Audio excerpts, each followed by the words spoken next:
Following your own unique path will feel extremely lonely. That is until everything drastically starts to change. Hi, my name is Paulina. I am an artist. I'm of Russian origin. I've lived in Russia, in Canada, and I now live in Argentina. Currently, I'm actually on a trip to Brazil, so I'm making this from my room, my beautiful room in my beautiful little hotel somewhere really far out in Brazil. I'm really close to the equator. And I'm here to talk to you about how the best things in life are accomplished, not by following the crowd, not by listening to what other people are telling you should be or should do.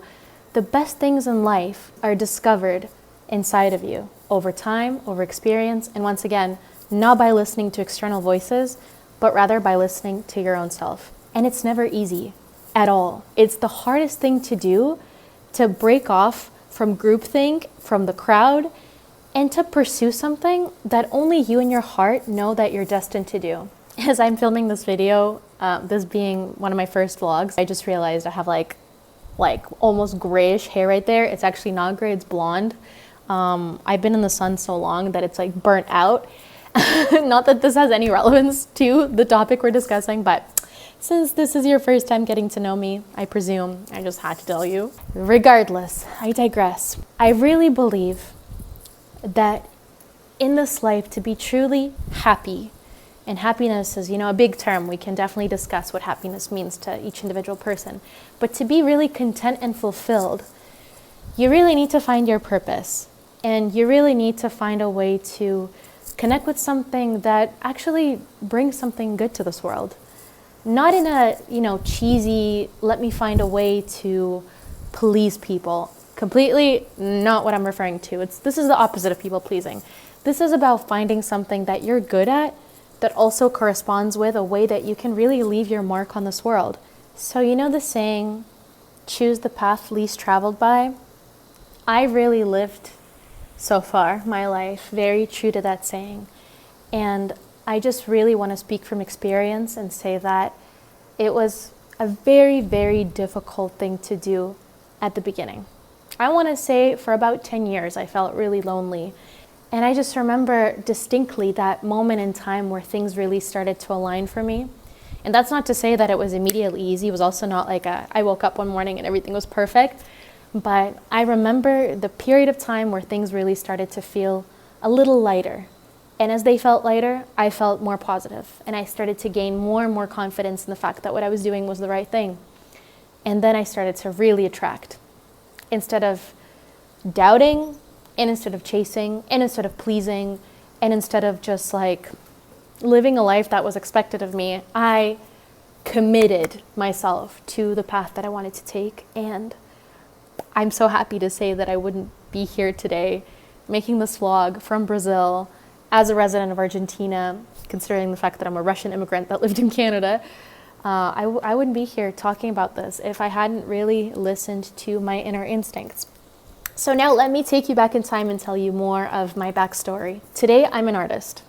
I make music, I make content, I went through quite a bit of a up and down path with modeling as well, but I, prior to all of that, first and foremost, have an academic background. So after high school, I actually went to one of the top schools in Canada, which is where I lived from age 20, which is where I lived from age 12 till about 24. So I went to high school and university there. And prior to that, I lived in Russia. So I came to Canada with my family from Russia when I was 12 years old. My entire life, I wanted to be a singer.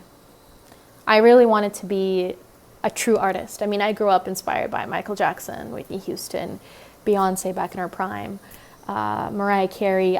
It's funny, it's actually kind of crazy because as a kid who was Russian, like so random, Eastern European, Russian speaking, I would sing karaoke at age like 5 to 10, and I would like try to belt out Whitney Houston, and I really was so drawn to North American voices and the classics. I mean, North American and British as well. But all that to say that I really wanted to be a singer, and I've had that dream inside of me since I was pretty much, the moment that I could speak.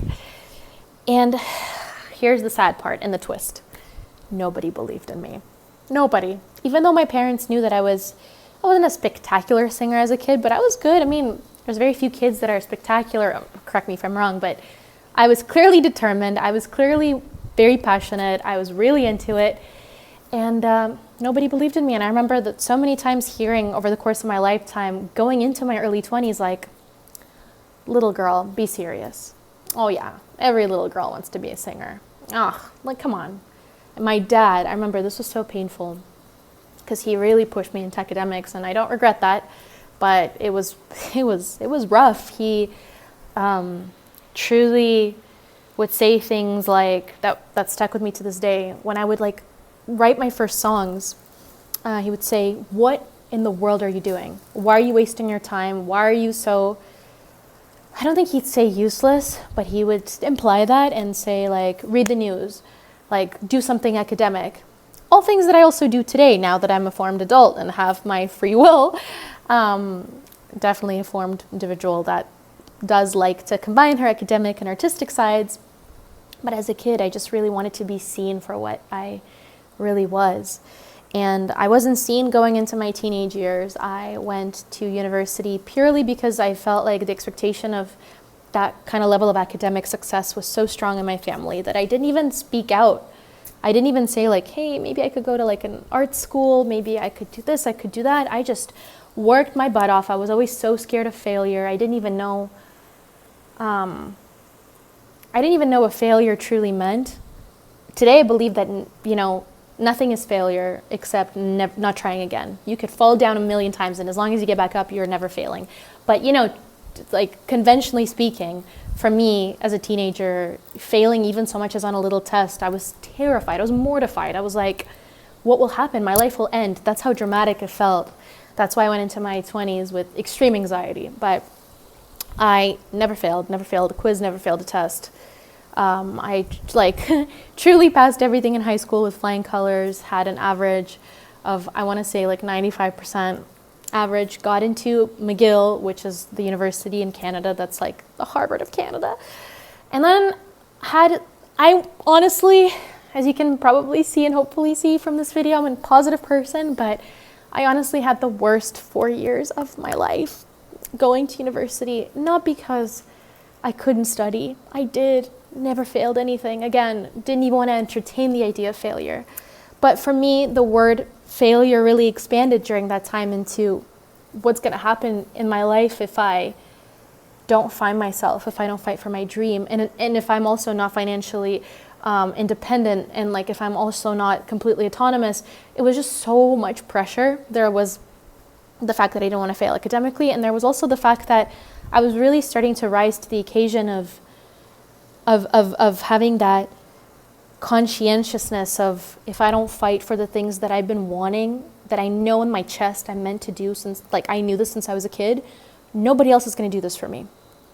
And so fast forward to the loneliest path that I chose to travel by, when other people in university would go out partying and whatever it is that university kids do, which I didn't want to do at all in the first place. That wasn't my thing. I'm a rebel. I don't follow the crowd. Even if I didn't have a big dream, I think I still would just be like, nah, I don't want to do this. I just want to be different. But I still invested all my free time into going to rehearsal spaces. Like literally, with the little bit of money that I had, I would rent out rehearsal rooms. I looked for opportunities to sing. I couldn't really find a whole lot in terms of pursuing what I wanted to do, which is commercial music production. It was later on that I connected with my first producer and was finishing up my education and starting to work on my first album, one which I released and then took down. It's okay, a story for another time.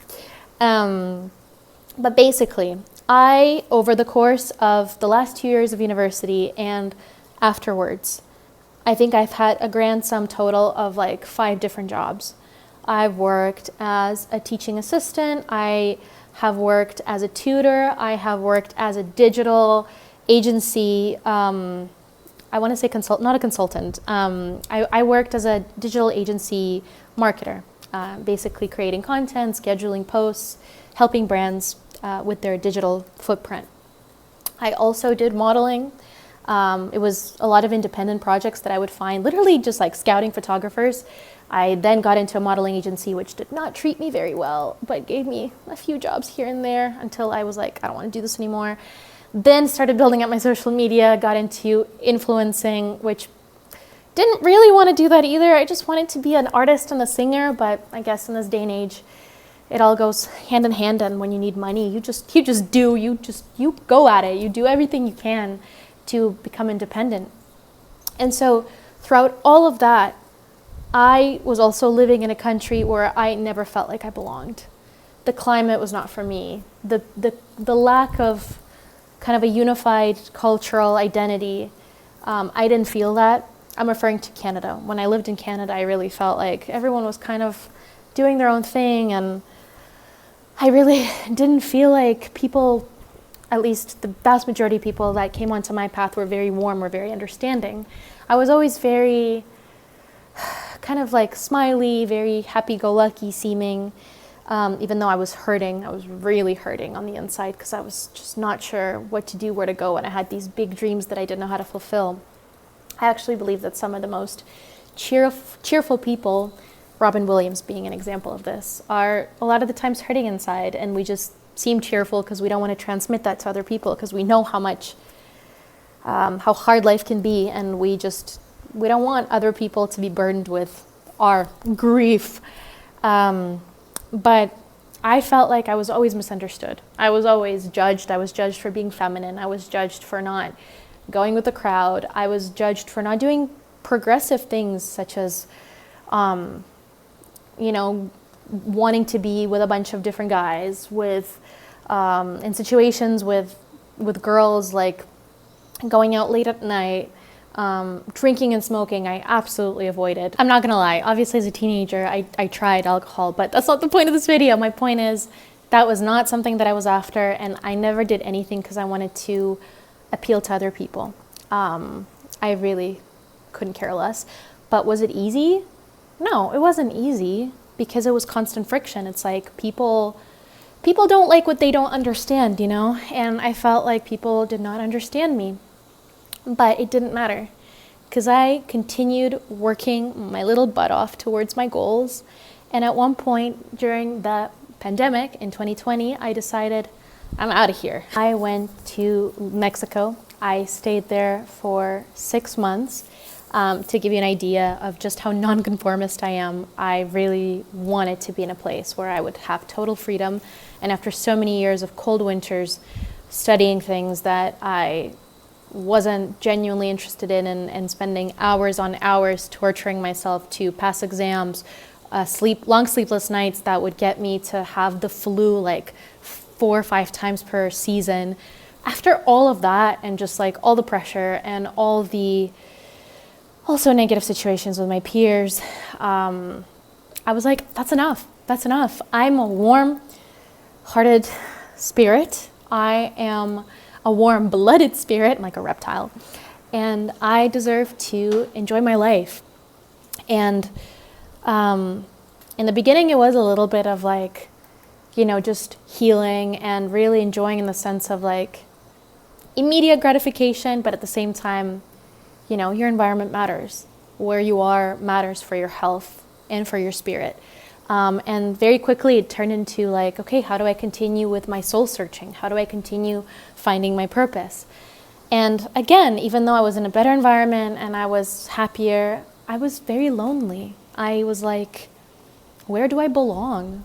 Who am I? What's my identity? And when I was really open, I was truly believing that the universe would give me a sign. I am a spiritual person. I was not brought up religious, but I'm becoming much more of a believer in God and the universe as I get older.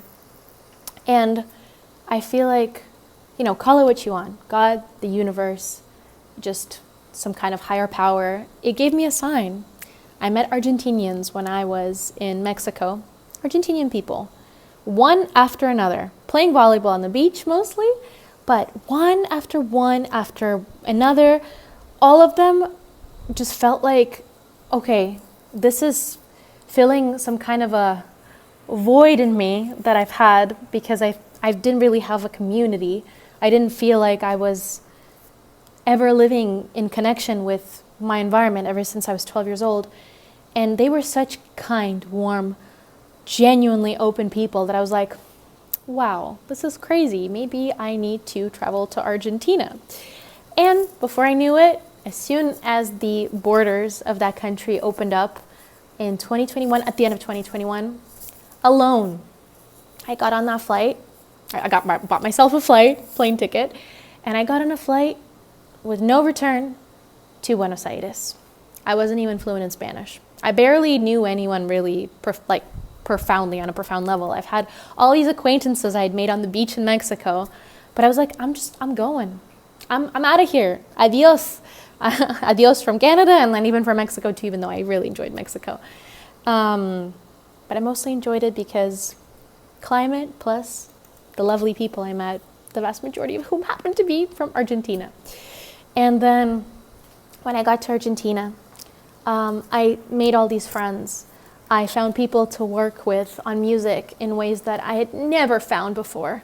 People that truly believed in me and wanted to help me and work with me as opposed to just like look at the short-term gains.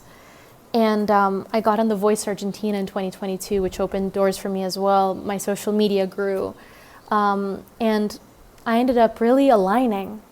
I feel like I felt so lonely for so long and so anxious that I didn't even know what it would feel like to feel like, okay, I'm finding my footing.